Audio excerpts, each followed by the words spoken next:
За сайн байцгаана уу хүүхдүүдээ. Сайхан амарцгааж байна уу? Өнөөдөр миний зүгээс та бүхэндээ тэнцүү хуваах гэдэг сэдвийн дагуу хичээл заахад бэлтгэсэн байгаа.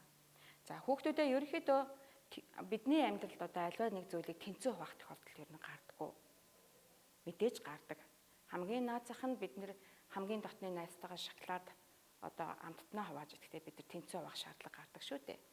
Түүнээс гадна ямар нэгэн урт оосор одоо үдээс буяа мэтийн зүйлийг богиносгохын тулд тэнцүү хуваах шаардлагатай байдаг.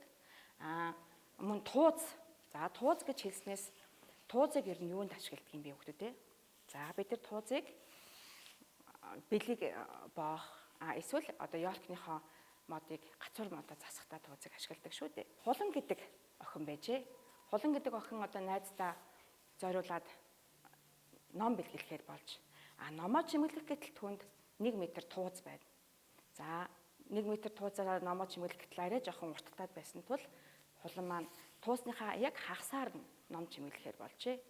За энэ одоо бүгдээрээ хулан туузныхаа хагасыг одоо хэрхэн одоо баримжаалж авахыг хуланд бол шугам байхгүй, ямар нэгэн багж хэрэгсэл байхгүй, түүнгүүгээр одоо туусныхаа хагасыг хэрхэн одоо тайрч авах тухай одоо бүгдээрээ ажиглая. За энэ бол хуланд байгаа. За 1 метр.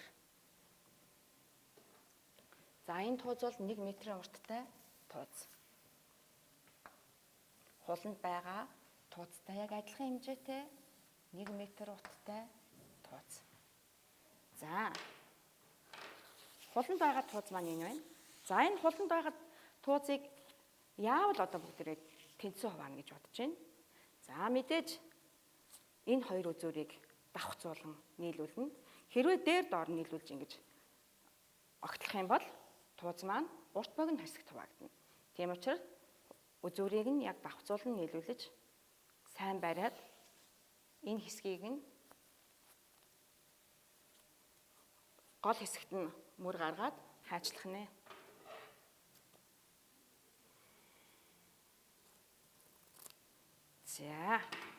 За одоо нөгөө 1 метр тууз маань 2 хэсэгт хуваагдлаа хүүхдүүд. За үүнийг одоо тэгвэл бүгдээрээ самбар дээр байрлуулъя. За хуланд хуваагдсан байсан туузны 1 хэсгийг нь ингэж байрлууллаа. За нөгөө хэсэг нь бол энд байна шүү дээ, тийм үү? За энэ хоёрыг нийлээд 2 хэсэг гэж нэрлэх үү? Энэ хэсгийг нь юу гэж нэрлэх вэ гэдгийг өнөөдөр үзнэ. За одоо 1 метр маань дээдлтэй байна.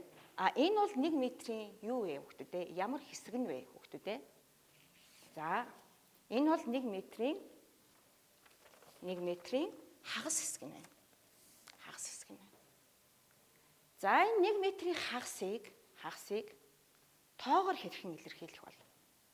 Тоогоор хэрхэн илэрхийлэх вэ? За энийг илэрхийлэх тоог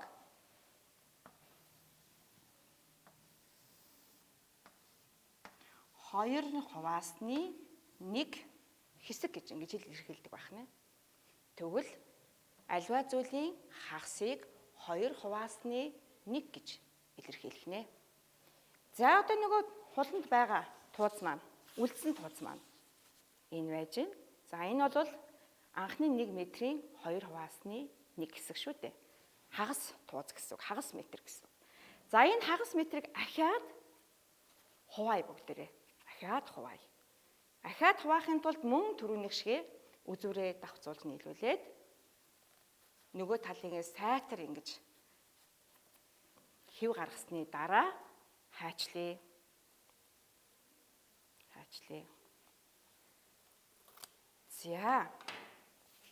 За хайчсны дараа энэ хэсэг метрийн ямар хэсэг вэ? За энийг бүгдээрээ үзэхийн тулд метр дээрээ энэ хэсгээ тавьж үзье.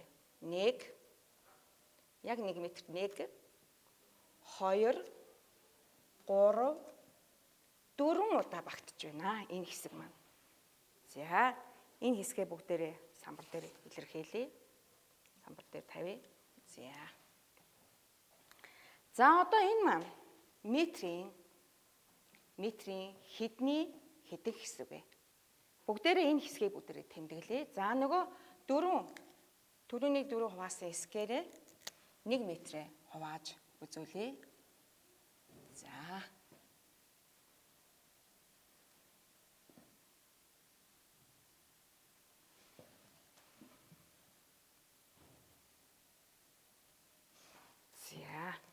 Бидний нөгөө таарч авсан хэсэг маань одоо энэ хагас буюу 1 метрийн хагасын ямар хэсэгтэй тэнцвэ байна гэдэг үү? Энэ 1 метрийн бид нар 1 метрийн хагасын хагастай тэнцвэ. Хагасын хагас гэж ойлгосон байна. За энэ хагасын хагасыг бүгдээрээ тоогоор илэрхийлэхдээ хэрхэн илэрхийлэх вэ? Бүгдээрээ тэмдэглэе. За энэ бол метрийг хэд хуваасны нэг хэсэг байна вэ хүүхдүүдээ? Ажиглая. Метрийг 1, 2, 3, 4 хуваасны нэг хэсэгтэй тэнцвэ байгаа учраас үүнийг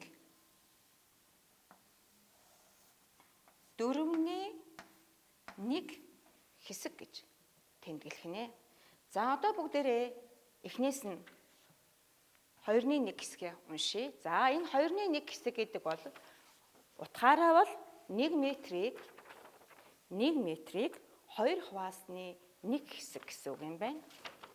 2-ны 1 хэсэг гэдэг маань 1 метрийг 2 хуваасны 1 хэсэг гэсэн үг бол 4-ний 1 гэдэг энэ тоог уншихад 1 метрийн 4 хуваасны 1 хэсэг гэж бүгдээрээ ойлгох юм байна хүүхдүүдээ. За энэ одоо тоогоо бүгдээрээ ахаад уншия. Энэ бол 2 хуваасны 1 хэсэг. Энэ бол 4 хуваасны 1 хэсэг. За эдгээр тоог одоо бичгтээ өөр ингэсэн даргалалтай байдаг. За үүнийг бичгтээ эхлээд хуваарийнхаа хуваасан шугамаа эхлээд тэмдэглэдэг нэгдүгээрт нь. Хоёрдугаарт нь хуваасан хэсгээ нэгсэндээ 2 хуваасан хэсэг бол дараа нь тэмдэглэнэ. За зураасныхаа дээдэлд тухайн 2 хуваасан хэсгээс хэдэн хэсэг нь хүртэж байгааг тэмдэглэнэ. Ийм дараалалаар тэмдэглэнэ. Нэгдүгээрт нь хуваарийн шугамаа татна, хоёрдугаарт нь хуваасан тоогоо илэрхийлнэ, гуравдугаарт нь хэдэн хэсэг нь хүртэж байгааг илэрхийлдэг байх нэ. Энэ утгаараа хуваарийн шугамын доор байгаа энэ тоог хуваар гэж нэрлэдэг байх нь хүүхдүүдээ. Хуваарийн тэмдгийн доор байгаа энэ тоог хуваар гэж нэрлэдэг байх нь. Одоо хуваарийн шугамын дээр байгаа тоог хүртвэр гэж нэрлэдэг байх нэ. Хүртвэр гэж нэрлэдэг байх. Одоо бүгдээрээ уншия. 2 хуваасны 1 хуваарт 2 хүртвэрт 1 байна гэсэн үг байх нэ. За одоо бүгдээрээ 4-ний 1 гэдэг бутархайгаа бичээд эхлээд бутархайн зураасаа зурна. 4-ний 1 гэсэн бутархайг илэрхийллээ. За хүүхдүүдээ багш та нараас асууя. Энэ бол хуваар уу, хүртвэр үү? Энэ бол 4 хуваасныг илэрхийлж байгаа учраас энэ бол хуваар.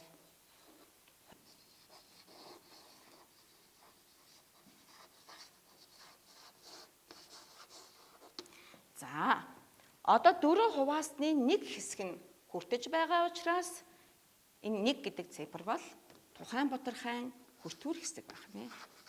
Хүртвэрт ногдож байгаа тоо байх. Хүртвэрт ногдож байгаа тоо. За тэгвэл бид нар өнөөдөр энгийн бутархайг унших, энгийн бутархайн одоо бичгэллийг ерөнхийд нь одоо бүгдээрээ мэдэж судаллаа. Одоо хүүхдүүдэд дэвтэр дээрээ 8 нүдийг харьцах нь 6 нүдтэй тэгш өнцөг зураарай. За бидэнд одоо 3 хүүхэд одоо багштай хамт оролцсон. За энэ бол Хүслэн, Ананд, Идэр гэдэг 3 хүүхэд энэ одоо дараагийн үйл ажиллагаанд бид нартай хамт оролцсноо. За Хүслэн гэдэг хүүхэд. За хүүхдүүдэд зурж явах хооронд За энэ бол тэгш өнцөгт хэлбэртэй цаас байна. За энэ тэгш өнцөгт хэлбэртэй цаасыг яг одоо тэнцүү хоёр хэсэгт хувааж нугалъя. За нугалахын тулд хүүхдүүдээ яах ёстой вэ? Яг тэнцүү хоёр хэсэгт хуваахын тулд голоор нь нугалаад хоёр үзүүрийг давхцуулж наана. За энэ бол хүслэн гэдэг хүүхдийн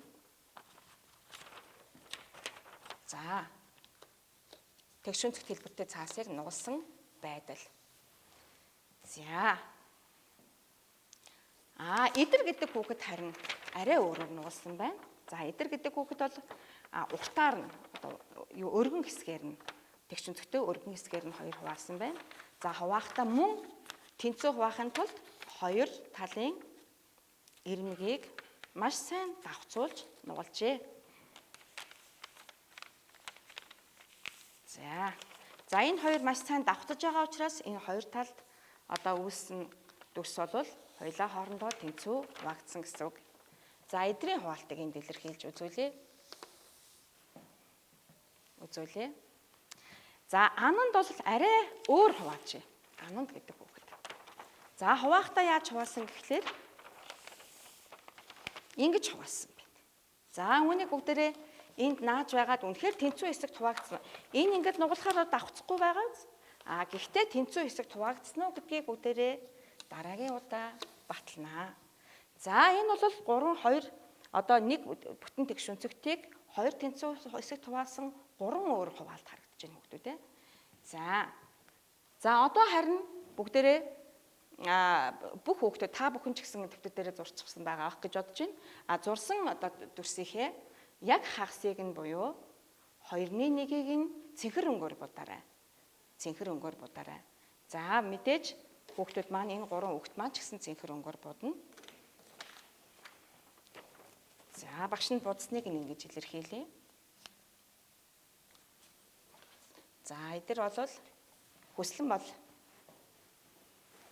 урт хэсгээ 2 тэнцүү хуваасан бол эдгээр болохоор өргөн хэсгээ 2 тэнцүү хувааж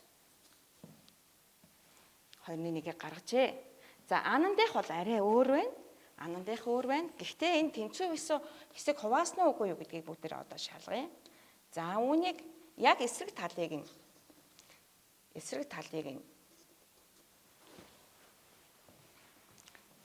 энэний одоо тэгш өнцөгтийг үүсэх цэнхэр дүрсээр битүүлж үзье. За энэ хоёр бол яг тэнцүү гурвалжин байгаа. За ажигласан хүүхдүүдээ. За эсрэг тал руу бүгдээрээ тэнцүүлж харуулъя.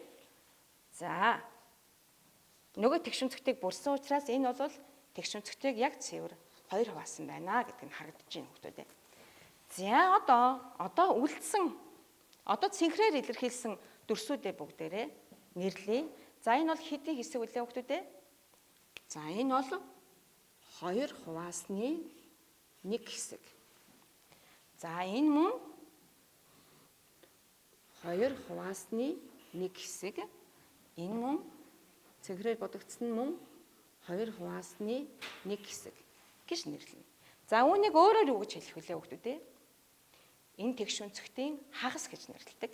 Мэдээж энэ тэгш өнцөгтийн хагас гэж нэрлэх нэ. За одоо үлдсэн хэсгийг бүгдээрээ ажиглая. Энэ бол нөгөө хагас нь үлдсэн байгаа шүү дээ. Нөгөө хагасыг бүгдээрээ ягаан өнгөөр будъя. За хүүхдүүд маань яаж бодохыг бүгдээрээ харъя. Хүслэн бол ингэж хуваасан байна. Хүслэн хагасыг хуваахдаа ингэж хуваасан байна. За эдэр болохоор энэ голоор нь хуваасан байна. За энэ хоёр хүүхэд маань хагасыг гүйцэтгэж чадж юу гэдгийг бүгдээрээ харъя. За энэ хагас хэсэг нь. За яаганаар будагдсан хэл бол хагасын хагас хэсэг байна. За хагасын хагас мөн байна уу гэдгийг шалгахын тулд эсрэг талд нь нөгөө дүрсийг битүүлье. За ингээд нийлээд бүтэн дүрсийн хагас болж байгаа учраас энэ бол хагасын хагас болж чаджээ.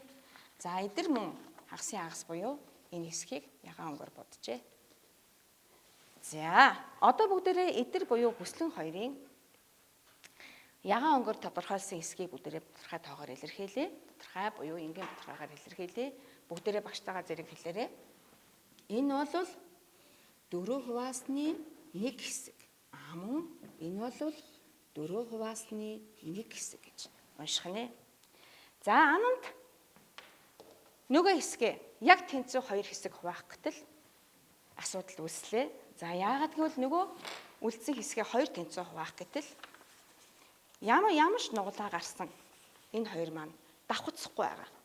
За одоо нөгөө нэг өнцгөрөө 2 хуваагаад ингээд үзэхдээ давхцахгүй байгаа тал ингээ харагдчих. За хоёулаа ингээд давхцахгүй байгаа учраас энэ бол тэнцүү хуваалт биш байх нэ. Гэхдээ ананд ямар ч байсан дүрсээ ингэж хуваагаад ягаан өнгөөр будчихэ. За одоо хүүхдүүдэд багш нь асууя. Энэ ягаан хэсгийг 4-1 гэж хэсэг гэж тэмдэглэж болох уу хүүхдүүдээ? Энэ бол 4-1 хэсэг биш байх нь. Яагаад? Яагаад гэвэл үлдсэн 2-1 хэсгийг тэнцүү хуваагаагүй учраас энэ бол 4-1 хэсэг гэж үзэхгүй байх нэ хүүхдүүдээ. За энэ одоо дүрс хуваалтын тухай дараагийн хичээл дээр үргэлжлүүлэн судлах болно. Энэ хичээлийн үргэлжлэл болгоод хүүхдүүдээ гэрийн даалгаварт 475 дугаар дасгалыг ажиллаарай. За ингээд дараагийн хичээл дээр дахин уулзцаая хүүхдүүдээ баяртай.